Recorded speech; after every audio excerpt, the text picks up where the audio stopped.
Hello, good morning sa ating lahat. Isang maulang araw at mabagyo pong panahon ngayon ang ating nararanasan.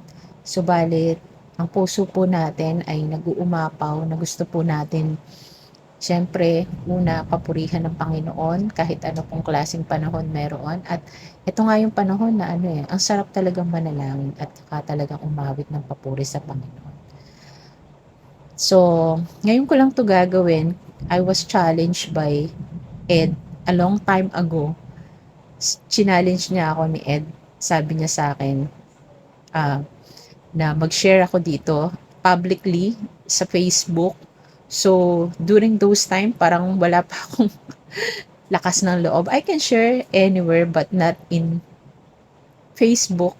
Pero alam nyo, the Lord leads me na talagang dapat ko siyang ibahagi, i-share, magkaroon ako ng tapang para talagang and boldness to share God's word.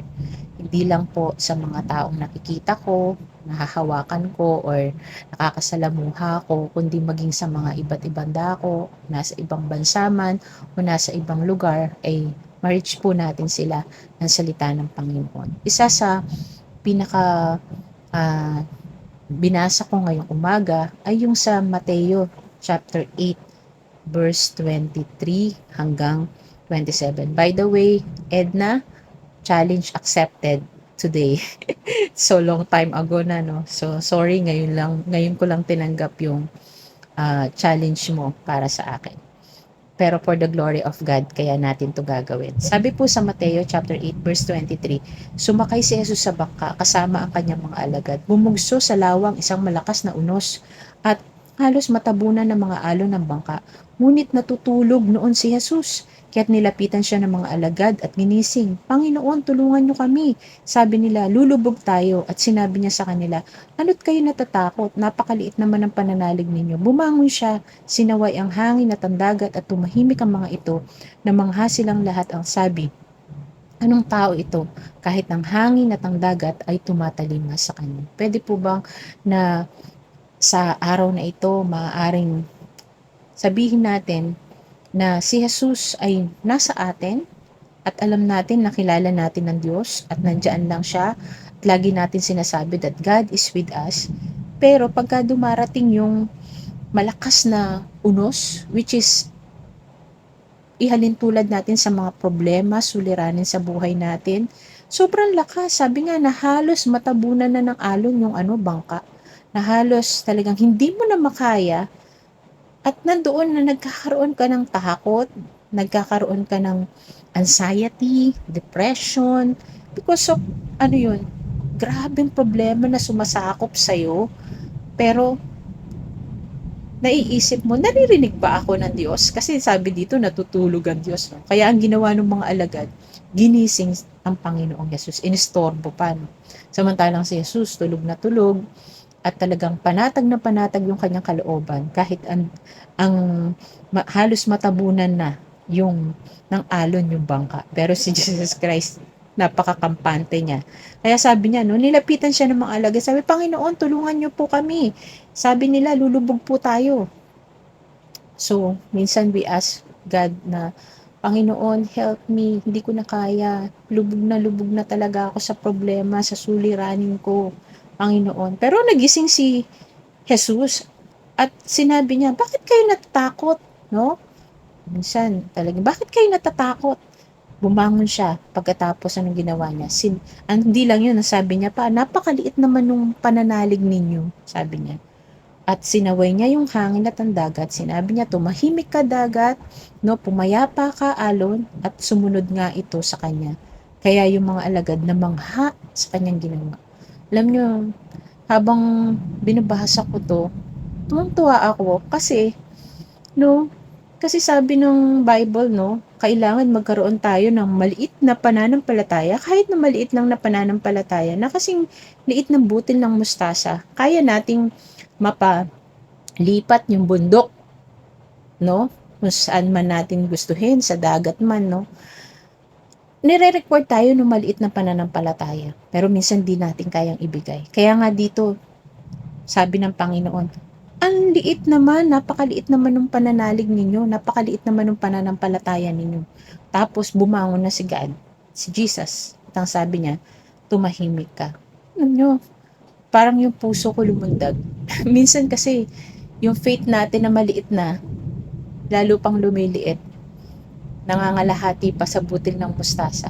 Pero dito, pinakita ng Panginoon na kahit pala minsan yung pananampalataya natin ang liit o minsan nawawala, no?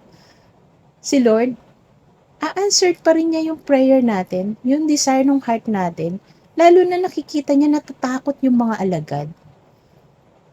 Basta yung gagawin lang natin ay hindi tayo mag-i-stop na manalangin, humingi sa Kanya. No, ginising, inistorbo talaga nilang Panginoong Jesus. Panginoon, Panginoon, no, tulungan niyo kami. Sabi nila, lulubog na tayo. Ang sabi nila. Kaya bumangon si Jesus. Kahit na sinabi niyang napakaliit na inyong pananampalataya, tinugon pa rin ng Panginoon kung ano yung request nitong mga alagad na ito. At tumahimik ang karagatan, tumahimik ang alon. Sa buhay po natin, wag po tayong magsasawa. Sabihin natin, parang hindi ako naririnig ng Panginoon. Nawawala na tuloy yung faith ko. Parang natutulog. Kahit natutulog si Jesus, alam nyo, nakakatuwa. Pag ginising natin, inistorbo natin ang Panginoon. Nakita niyang sobrang kulit natin in our prayer na minsan, tutugon pa ba ang Diyos? No? Talaga bang ang Panginoon ay nakikinig sa akin? Dito nga, kahit pala napakaliit lang ng faith natin, nawawala, God will answer pa rin kung ano yung desire ng puso natin. Sapagkat nakikita niya, ayaw niya makita na yung mga anak niya natatakot, ayaw niya makita na yung mga anak niya, yung mga alagad niya ay nahihirapan. Alam ng Diyos kung ano man yung ating dinaranas. Basta't wag lang tayong lalayo, wag po tayong lilihis, wag po tayong manghihinawa na manalangin at dumulog sa ating Panginoon. Ang Diyos ay buhay. Sabi nga, ang Diyos ay tunay na gagawa sa buhay po natin. Kaya today, kung meron man po sa atin dito na nakakaranas ng sobrang unos, na halos matatabunan na, hindi na po makayanan, no?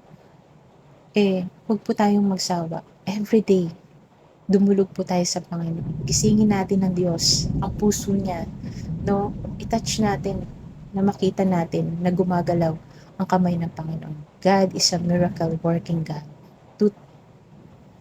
Tutugon at tutugon ang ating Panginoon. Maraming pong salamat. Nais ko pong kayong ipanalangin sa oras na to. Panginoong Diyos na dakila sa lahat, marami pong salamat sa kabutihan ninyo na kahit minsan napakaliit po ng aming pananampalataya, nandun, Panginoon, that you will still answer all our prayers, O God. Kahit nakakaramdam kami ng takot, kahit, Panginoon, minsan nag-worry kami, Panginoon, paapahintuin niyo pa rin, Panginoon, anumang unos, anumang bagyo sa buhay namin, literal man yan, Panginoon, o bagyo ng suliranin, bagyo ng problema, bagyo ng finances, bagyo ng kalusugan, Panginoon, ng sakit at karamdaman, Panginoon, bagyo ng hindi maayos na relasyon, kayo pa rin, Panginoon, O God, ang magpapahinto nito, Panginoon, hanggang sa maranasan namin ang kapayapaan. Salamat po, Panginoon, and we continually, Panginoon, expect for the miracle that you're going to do, Lord, in our life. Salamat po sa inyo po ang lahat ng kapurihan, pasalamat at kadakilaan sa pangalan po ni Jesus. Amen. Amen. So, thank you po. Maraming salamat sa inyo sa oras na ito.